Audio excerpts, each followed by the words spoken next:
Introdução ao Antigo Testamento. Salmos. O Saltério era o livro de oração dos antigos judeus. Também para os cristãos, ele tornou-se o livro dos enlevos espirituais, depois de tê-lo sido para o próprio Jesus Cristo. A palavra salmo, psalmos, é a tradução do termo hebraico, que quer dizer louvores.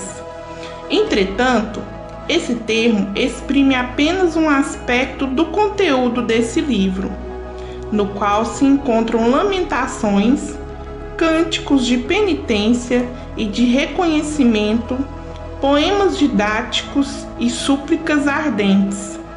Os salmos eram cânticos destinados principalmente ao uso litúrgico do Templo de Jerusalém, mas neles percebe-se muitas vezes o eco de sentimentos religiosos inteiramente pessoais. Já em remota antiguidade, muitos desses cânticos tinham sido reunidos em coleções das quais encontramos alguns traços na divisão atual em 5 livros. Foram certamente os autores dessas coleções que lhes inseriram as conclusões ainda hoje existentes.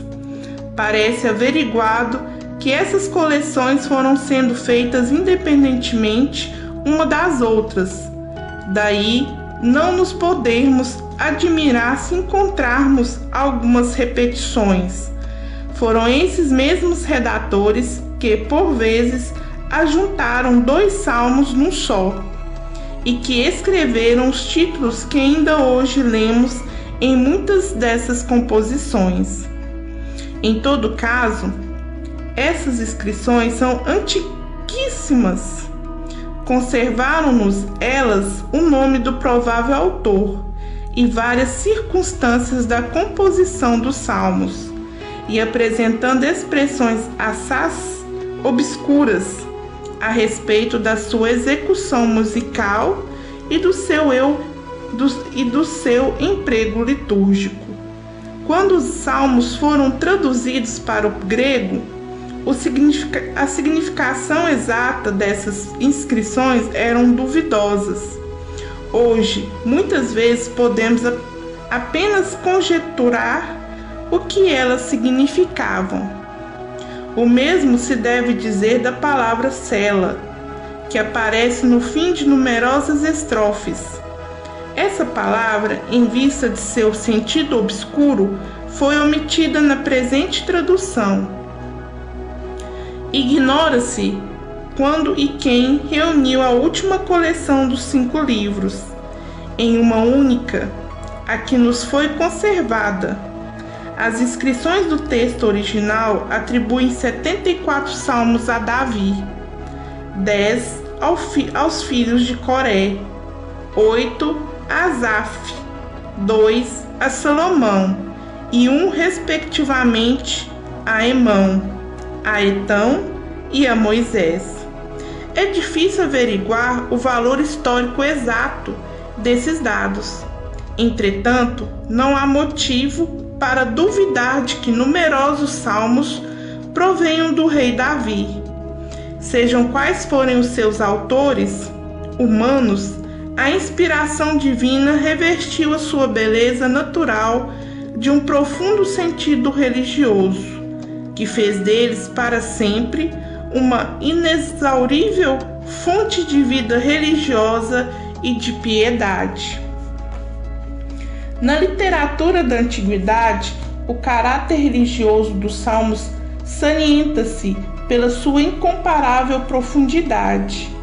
Todas as cordas do sentimento religioso são neles dedilhadas: respeito à majestade divina, gratidão pela misericórdia infinita e pelo perdão de Deus, absoluta confiança na providência, penitência e contrição ante os próprios pecados, tristeza e temor dos perigos que nos cercam, paz, consolação, coragem, obediência, alegria e esperança, Por outro lado, os poemas messiânicos e as numerosas alusões ao filho de Davi tornam os salmos ainda mais familiares a nossas almas cristãs.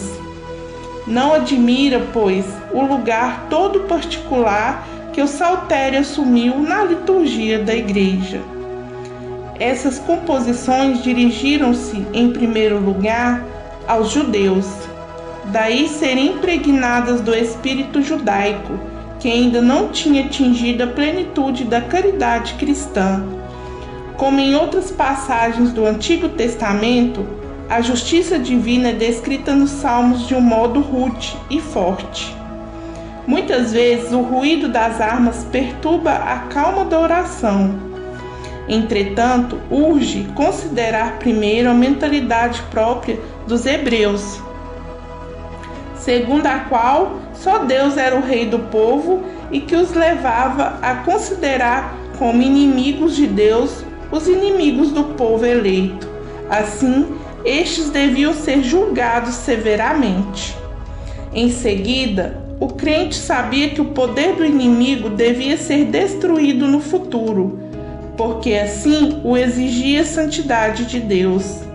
Dessa forma, a vingança expressa com tanta violência era atribuída ao próprio Deus. Daí a sua misericórdia acompanhar a sua justiça.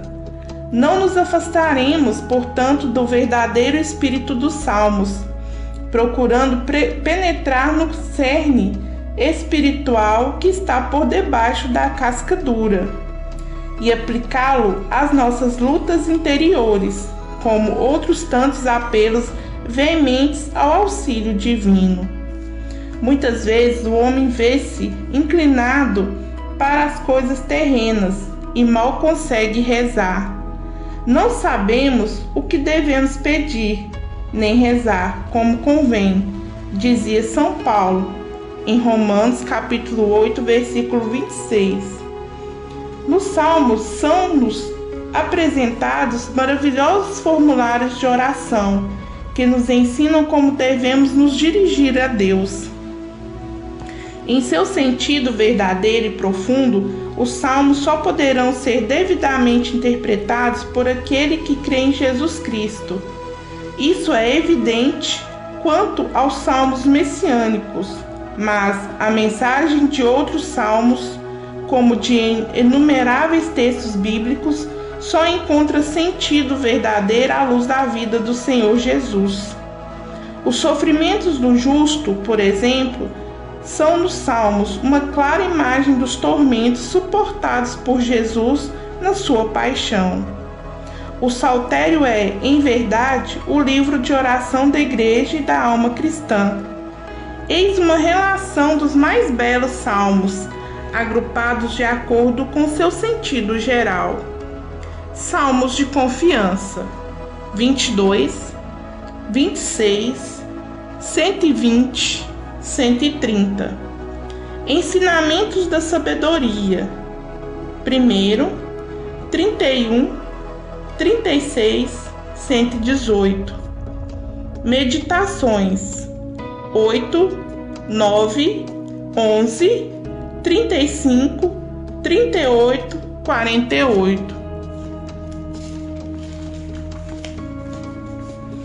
Louvores: 7, 18, 28, 46, 92, 95, 96, 97, 145. Salmos reais ou messiânicos: 2, 18, 19, 20, 21, 44, 68, 71, 109, 144.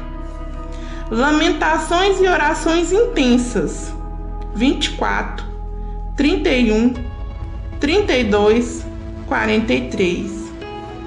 Ações de graças: 33, 65, 102, 135. O texto hebraico original muito sofreu no decurso dos séculos. Daí as numerosas divergências, principalmente nas duas primeiras coleções, entre o texto original e a versão latina, sendo esta apenas uma tradução imperfeita do texto grego. Na numeração dos Salmos, existe uma divergência entre o texto hebraico e a versão latina da Vulgata. Essa divergência provém no texto hebraico da divisão imprópria do Salmo 9, restituída em sua unidade pelas antigas versões. A numeração do texto latino, adotada no Breviário e no Missal Romanos, é conservada na presente tradução. Portanto, os leitores que desejarem saber qual é a numeração do texto hebraico deverão aumentar de uma unidade o número dos salmos, desde o Salmo 10 até o Salmo 147.